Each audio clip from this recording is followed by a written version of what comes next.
Welcome to the Heavy Spoilers Show. I'm your host Deffinition, and this is the channel where we break down all the latest movies, game releases, TV shows and comic books. In this episode we're going to be breaking down the sequel to what is in my opinion the greatest movie of all time. Throughout this video I'll be discussing everything that you need to know about Doctor Sleep, including its plot and ending. Make sure you stick around until the end where I'll be letting you know whether the movie shines or if it's a sequel that you should overlook. There will be heavy spoilers here, so if you haven't had a chance to watch the movie yet and don't want to know what happens, then I highly recommend that you turn off now. With that out of the way, I just want to give a huge thank you for clicking this video. Now let's get into our breakdown of Doctor Sleep.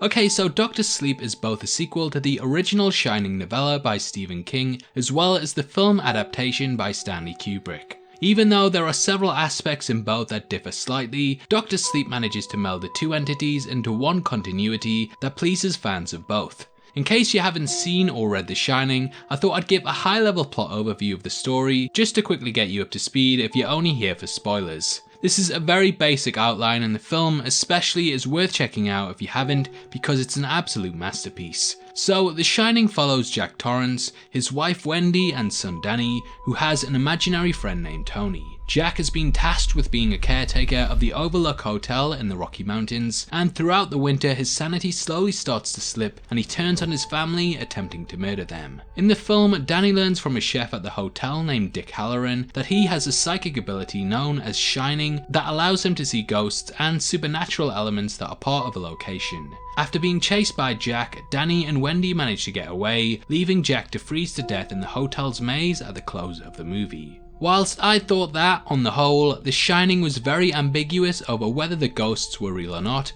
outside of one pivotal scene, Doctor Sleep flat out confirms that these things did indeed happen the way that we the viewer and Jack saw them, with the evil spirits behind the hotel being a main driving force of his insanity.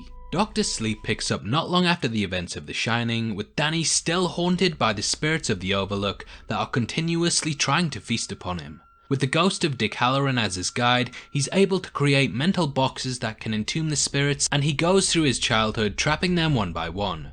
Though you would think that Danny would live a happy life after catching them all, this isn't the case, and he's grown up traumatized by the events that happened at the Overlook and his abilities, turning to alcohol in order to make his mind numb to the things around him. This all comes to a head when we jump to 2011 and Danny is involved in the death of a one-night stand who overdoses. Danny sees that she has a child and he neglects checking on whether she is breathing, thus leaving him to die as well. It's a turn that I really didn't expect, and throughout the film I kept second guessing whether it was all a trick or if Danny had really made a huge mistake that led to the death of an infant. Though I was initially extremely uncomfortable with the idea of it, I was reminded throughout the film that this is a universe that doesn't pull any punches when it comes to killing kids, and even though that one kid did deserve to die for what he did to the predator, it felt instantly adult and as dark of a world as the characters stated.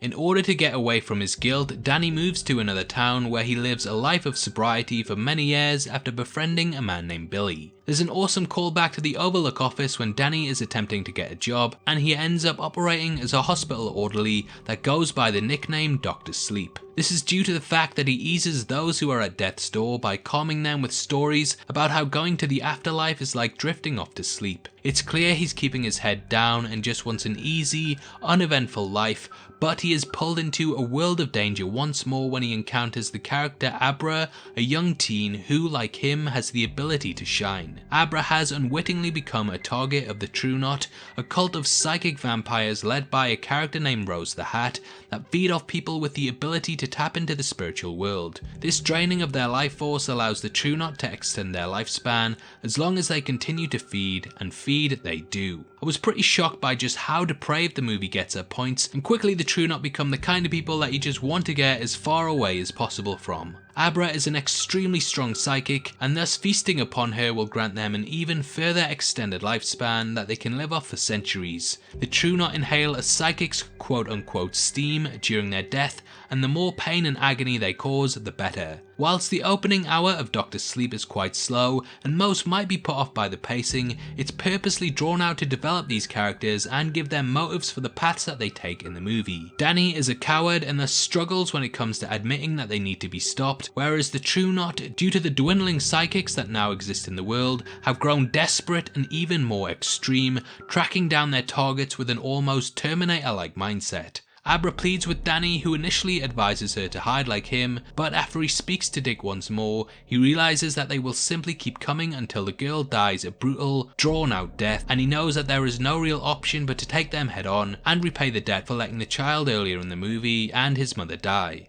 With the help of Billy, they draw the True Knot out to the woods using Abra as bait and shoot them all one by one. This is where the movie really kicks it up a notch, and I absolutely loved how the plan was just to stand behind some trees and sniper them like it's nothing. Boom, headshot. However, not everything goes Danny and Abra's way, and Billy ends up killing himself after one of the psychics that is known as a pusher wills him into doing it. One of the True Knot's forces, known as the Crow, too had their own diversion, and they break into Abra's house, kill her father and kidnap her. I did notice that Abra lived at House 1980 as well, which I think is a clear callback to the year that The Shining was made. Anyway, while she is able to get out of the situation due to help from Danny, they realise that there is only one way to stop Rose the Hat, and that is to lure her to the Overlook in the hopes that the ghosts there will feast on her. It's an awesome premise for the finale, and watching Danny take that long drive up to the isolated location was not only a trip down memory lane for the characters, but also the viewers. The creative team really nailed all of the nuances of this journey, and the blaring orchestral score really got me hyped as they arrived at the hotel for the final act. Here, Danny tells Abra to wait whilst he goes and powers up the hotel and reawakens what is within it. Watching him pace through the hallways and all of the iconic settings is a real blast, and it feels like pure fan service that delivers in all of the right ways, adding authenticity to the piece. Danny turns on the boiler, visits the bathroom where the infamous Here's Johnny scene took place, and then goes to the Gold Room bar where he comes face to face with his father, who is now in the position of Lloyd the barman. Now, people have theorized for decades whether Jack was absorbed into the hotel or not due to the ending of The Shining, and this scene indeed confirms that he has become a slave to the location, similar to Delbert Grady before him and many of the ghosts that we see throughout the movie.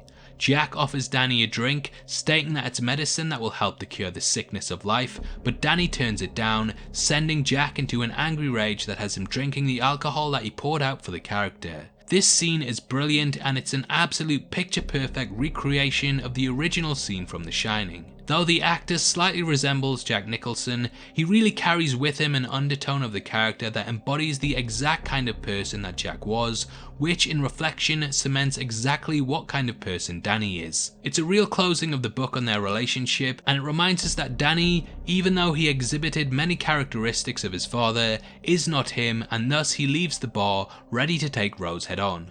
With the help of Abra, they battle the villain, taking her mentally to the hedge maze where Danny has kept all of the spirits of the Overlook trapped in his mind. Though she escapes and we get an awesome staircase scene that is a brilliant callback to the original, Danny ends up unleashing the spirits on Rose and they consume her.